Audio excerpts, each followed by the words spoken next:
This is Karen with newclevelandradio.net.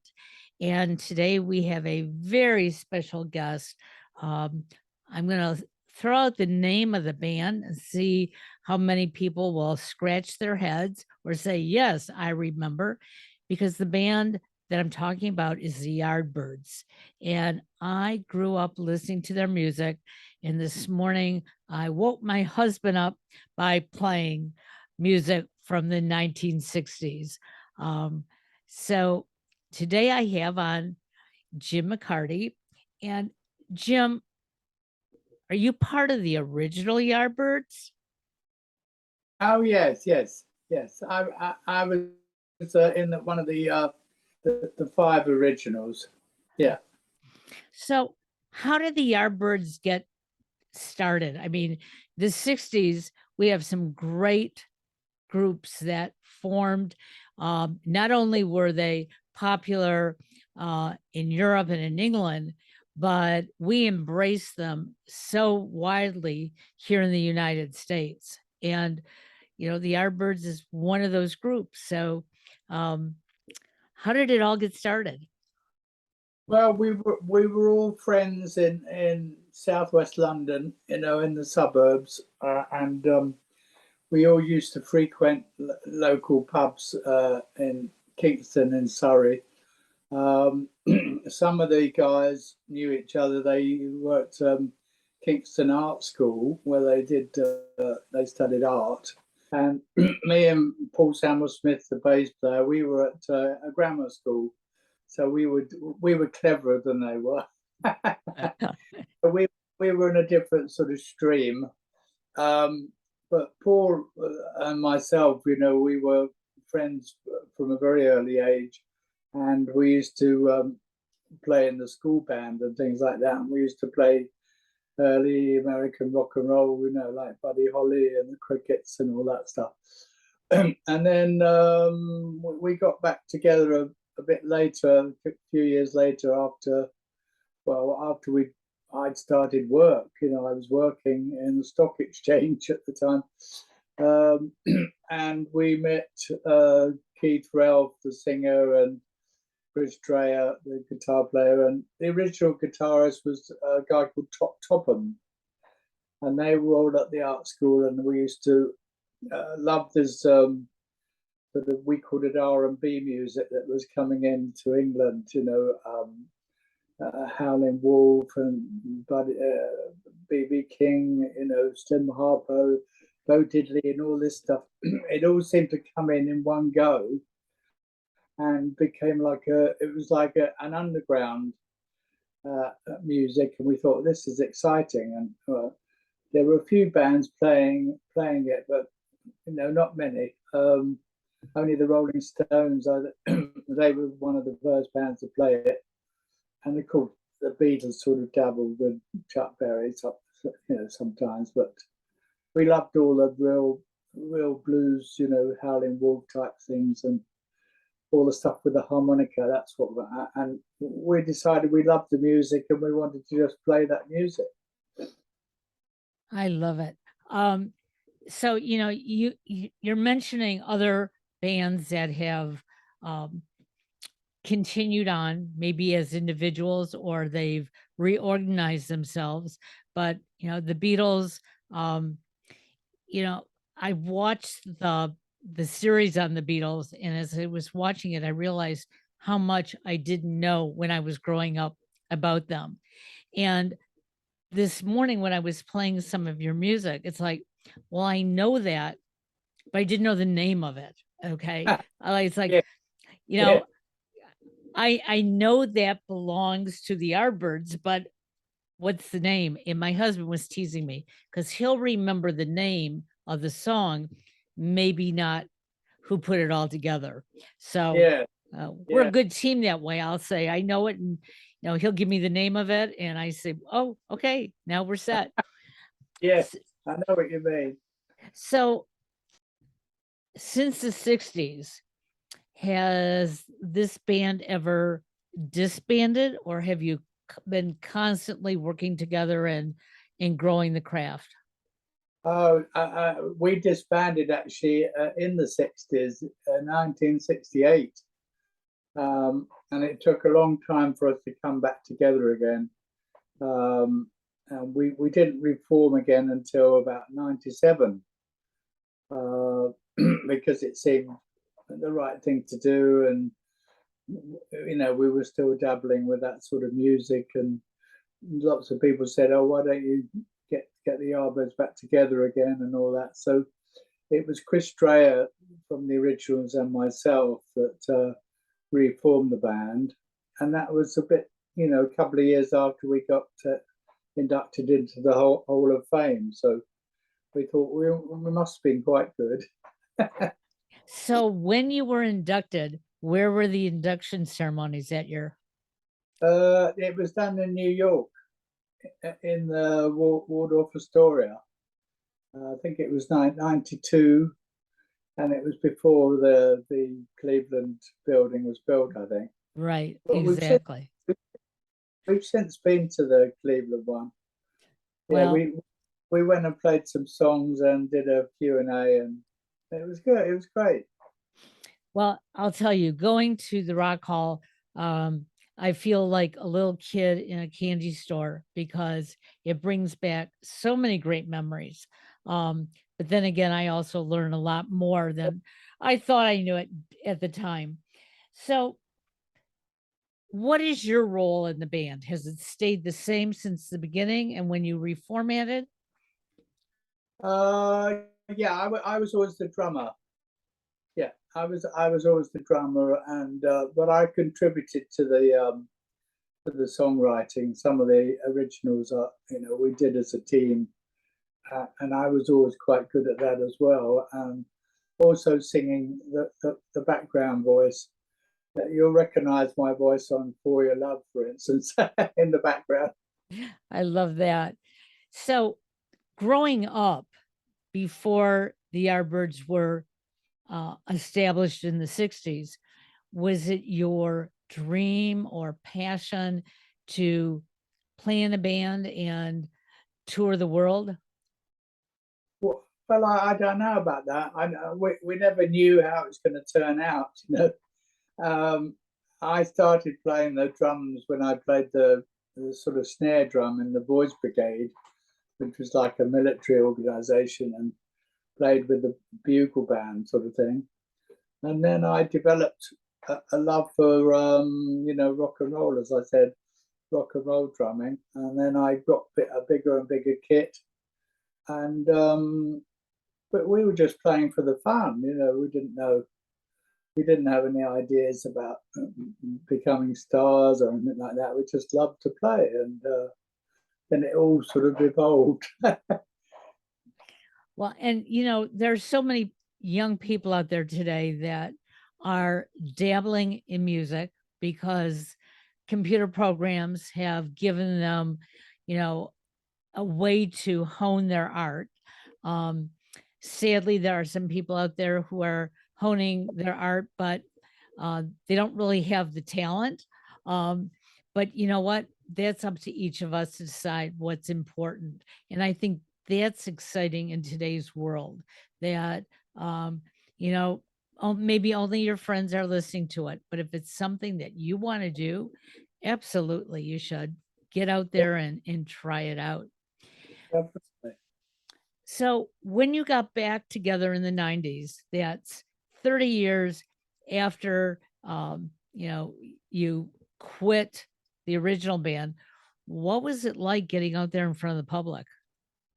Well, of course, we played in the meantime. We played in various different bands and different sorts of music. But yeah, it was very exciting to see that we were still remembered. Particularly in the US, people had a long memory, and there were a lot of Yardbirds fans around, and those songs, were really, as you said, people remember them, and people wanted to hear them again. So it was very exciting for us. And in a modern way, everything was a bit more comfortable than the old days, traveling around in an old or something. Oh, that's really cool. Let's find that. Yeah, and I think that's the thing. But now, because to play that repertoire with a really good modern PA system, um, it's very good because we were only playing with a very basic system in the 60s. It Sure. probably sounded terrible, you know. But now it all sounds great, and they mic up the drums, and everything's properly balanced, and there's a lot of time spent on getting that right, you know. So I think it's great for the audience to hear those songs again. Right, absolutely. So, what drew you to playing the drums? Because, sometimes, and I remember saying this to my oldest son, he used to like to bang on everything. And I would say, "Oh, we have a future drummer in the house." Um, and he's never had a desire to play a musical instrument, let alone, play the drums. So, was there an influence for you? I don't know really. I was interested in all sorts of African drumming and jazz drumming and all that, and it was always very exciting. And it's almost like something primal, you know, with these drums going on. And I think playing with a lot of other drummers too. It's like something very, very down to earth, very, very gritty and very exciting. I just love the sound of the drums. I love that. I love that. So tell me what is happening next month in September, because I understand you either are going on tour or you're producing something new. Yeah, we're going on tour. We're doing some dates that were postponed because of the And lockdown. right. They've been postponed for a couple of years. So we're doing the main date is we're doing the Big E Festival in Springfield, Massachusetts. We're playing there for 2 nights. That was going to happen a couple of years ago, and it kept getting put off. And then we're playing some dates around New York and Philadelphia, but it's not such a strenuous tour. I think it's only 6 dates, but we'll see how it goes. Well, I'm sure those who come to the concert are going to absolutely love it, because your music has energy. And you know Yeah, what? To me, going to a concert where I can be energized, number one, yeah, excited to be there, but now being energized by the music is wonderful. yes. And we have to play it like that as well. You know, we can't play it low key. We have to put everything into it. And Absolutely. oh, So do you have a favorite song from the group that, you love to play, or even just love to go back and listen to?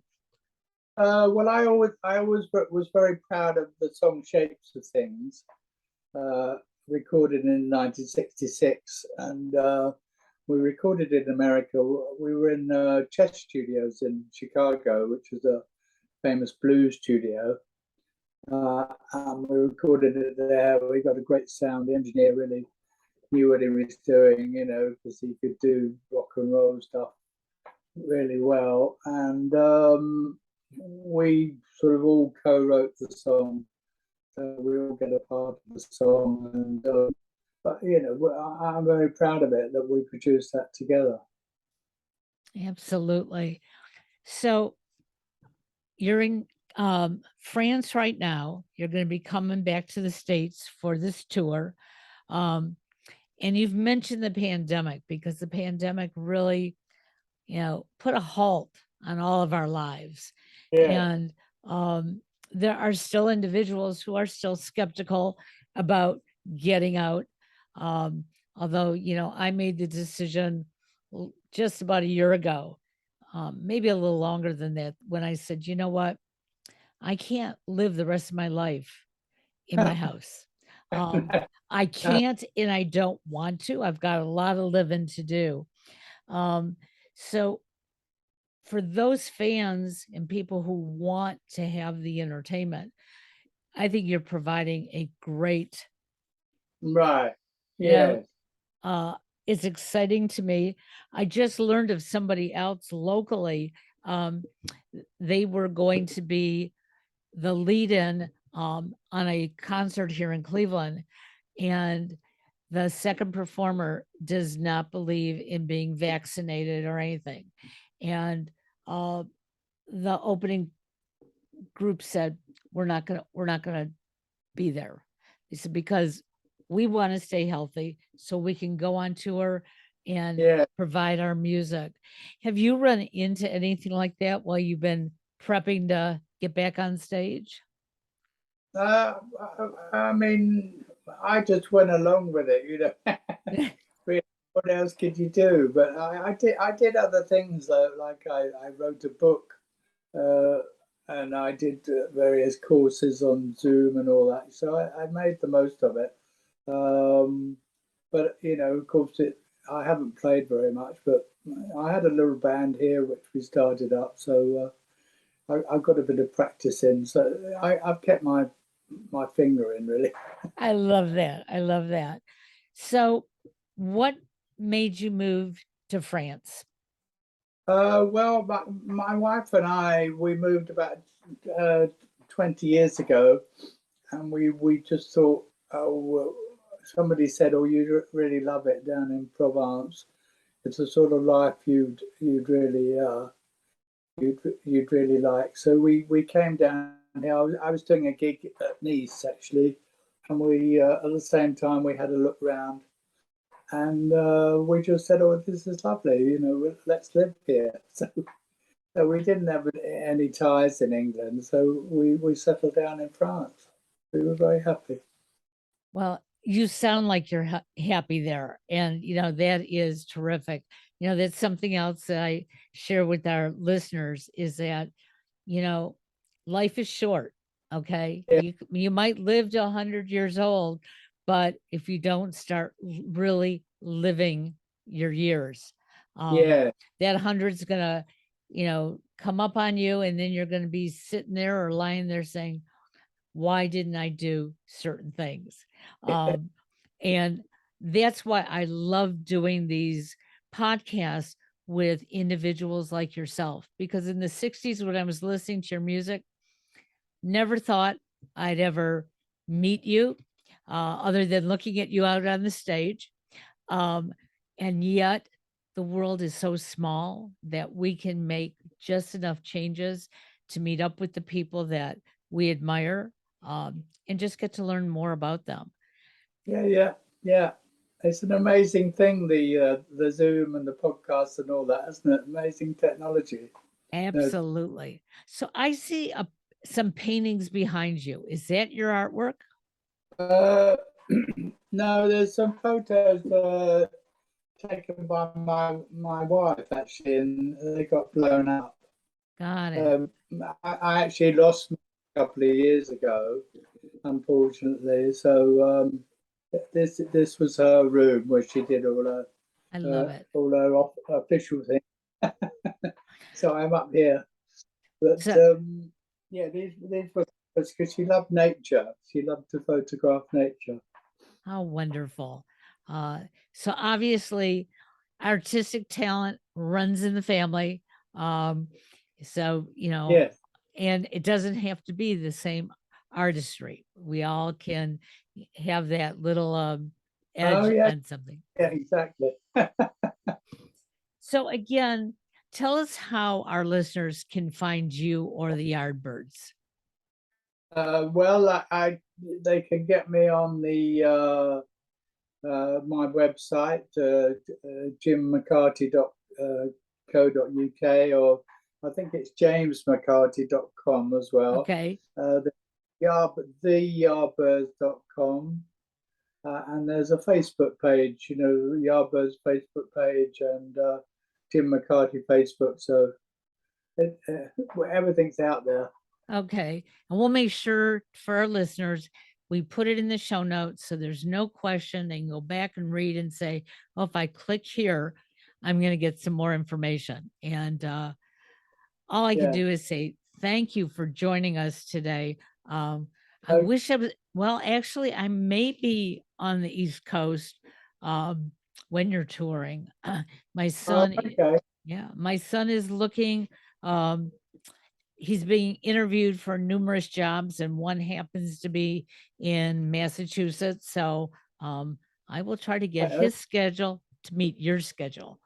That would be great. Okay. Okay. Yeah. Well, thank you again for joining us. Have a wonderful evening in France, and the rest of us are going to start our day here in the US. Okay. Okay. You have a lovely day. You too. Thank you, Jim. All right. Cheers.